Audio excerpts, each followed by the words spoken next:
नमस्कार दोस्तों, मैं दिलीप कुमार उत्तम। क्या भारतीय रुपया संकट में है?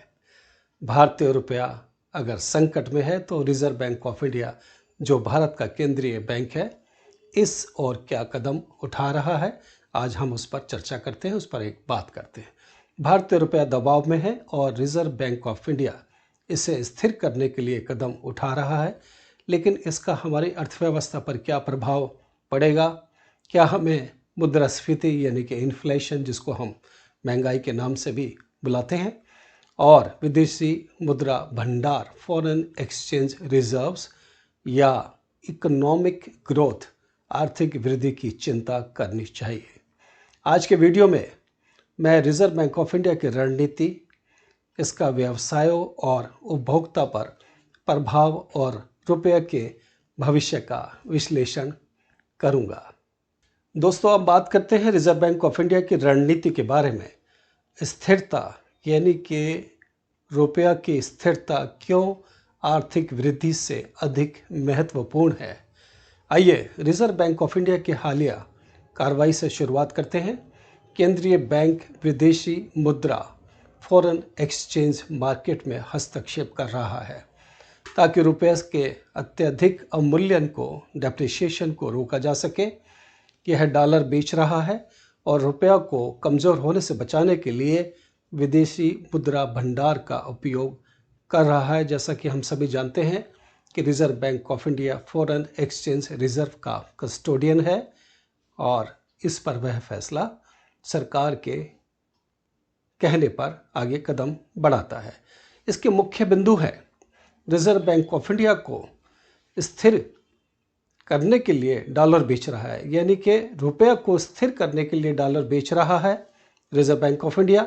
विदेशी मुद्रा भंडार कम हो रहा है, यानी कि जो रिजर्व बैंक ऑफ इंडिया के पास विदेशी मुद्रा भंडार है, फॉरेन एक्सचेंज रिजर्व है, वह कम हो रहा है, लेकिन अभी भी मजबूत बना हुआ है। तरलता यानी कि लिक्विडिटी सख्त हो रही है, जिसमें बैंक ऋण महंगे हो रहे हैं, यानी कि भारतीय अर्थव्यवस्था के अंदर लिक्विडिटी, पैसे का फ्लो और सख्त हो रहा है। थोड़ा सा एक्शन लिया जा रहा है ताकि जो लोन दिए जाएंगे व्यवसायों को, उस पर अधिक महंगे होंगे, और महंगे होंगे तो लोग उस पर ऋण नहीं लेंगे, जिसके अर्थव्यवस्था में एक सुस्तपन आता है। दोस्तों, अब सवाल आता है कि लेकिन आरबीआई रुपए की स्थिरता पर इतना ध्यान क्यों दे रहा है, बजाय सस्ते ऋण के माध्यम से आर्थिक वृद्धि को बढ़ावा देने के? तो आइए चलते हैं, इस पर बात करते हैं। आरबीआई की कठिन जो पसंद है, यानी कि आरबीआई जब फैसला करता है तो वह 3 इकोनॉमिक टर्म्स को लेकर के बात करता है। नंबर 1, जिसको हम द इम्पॉसिबल ट्रिनिटी के नाम से जानते हैं। जो इम्पॉसिबल ट्रिनिटी है, उसका पहला इकोनॉमिक टर्म है विनिमय दर स्थिरता, यानी कि एक्सचेंज रेट स्टेबिलिटी। आरबीआई मुद्रा बाजार में हस्तक्षेप कर सकता है। नंबर 2, इंडिपेंडेंट मॉनेटरी पॉलिसी, मुद्रास्फीति और ब्याज दरों को नियंत्रित कर सकता है reserve bank of India. Number 3, मुक्त पूंजी प्रवाह, यानी कि फ्री कैपिटल फ्लो, पूंजी बिना किसी नियंत्रण के आ जा सकती है। यह 3 मुख्य बिंदु है जिस पर रिजर्व बैंक ऑफ इंडिया ध्यान देता है, इन तीनों के तहत एक्शन लेता है। जैसा कि मैंने कहा, number 1 exchange rate stability, number 2 independent monetary policy, number 3 free capital flow. यह 3 इकोनॉमिक टर्म्स है जहां रिजर्व बैंक ऑफ इंडिया को एक कदम, बहुत कड़े फैसले करने होते हैं कि वह कौन सी ऐसी पॉलिसी अपनाएगा, वह कौन से कदम उठाएगा जिससे अर्थव्यवस्था में रुपये के अवमूल्यन को, डेप्रिसिएशन को रोका जा सके।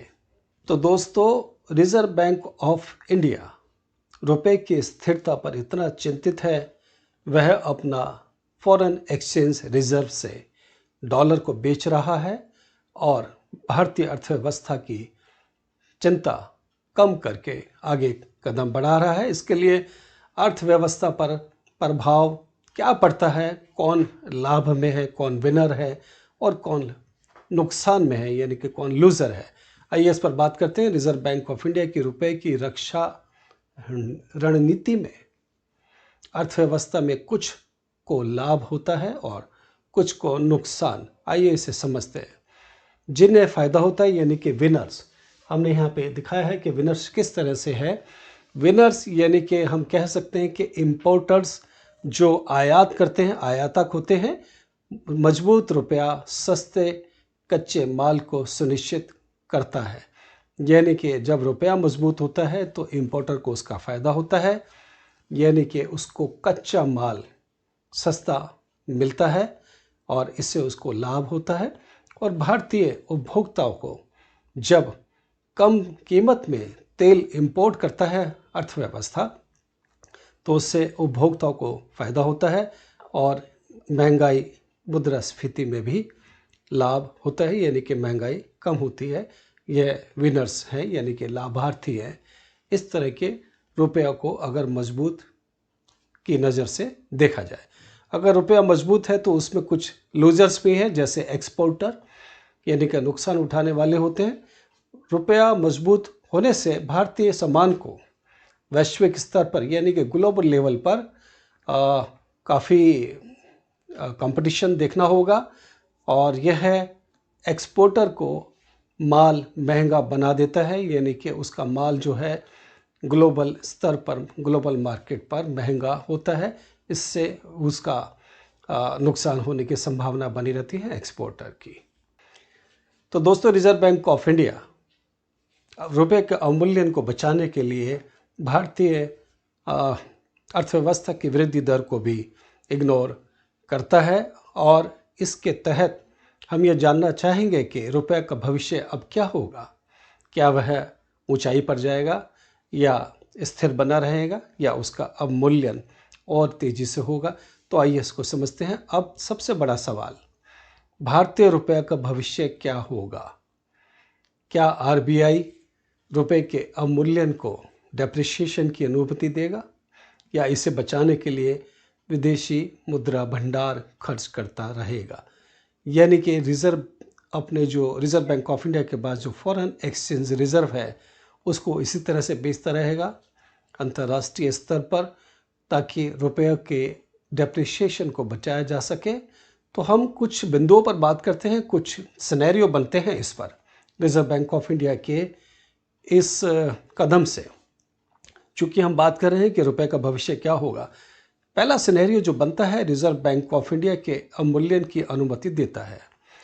आरबीआई रुपए के अवमूल्यन की अनुमति देता है, यानी कि निर्यात बढ़ता है, मुद्रास्फीति का जोखिम बढ़ता है।